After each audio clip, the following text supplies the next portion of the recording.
నాకు ఇష్టమైన జాషువా గారు నాకు చాలా ఇష్టం. నాకు ఇది విశ్వనరుడు. నేను 100 గొంతులు ఒక్కటని జాషువా గారి గురించి ఒకటి ఉండదు.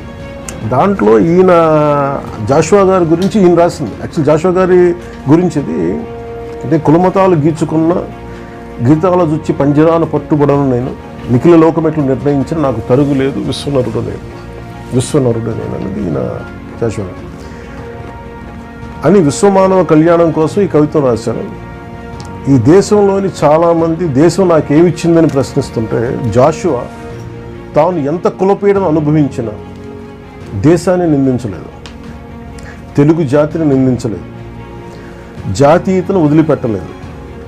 స్పష్టమైన జాతీయ సామాజిక దృక్పథంతోనే కవితలు రాశారు. పీడిత జాతులకు సామాజిక న్యాయం కావాలని కోరుకున్నారు. సామాజిక స్పృహతో తన రచనలకు బాధ్యత వహించే ఏ కవి రచయిత అయినా నేల విడిచి సాము చేయడు. తాను పుట్టిన నేల, ఊరు, ప్రాంతం, దేశాన్ని ప్రేమిస్తూనే జాతీయతను హృదయానికి హత్తుకుంటూ రచనలు చేశారు. వాటినే విశ్వజనీనం చేస్తారు.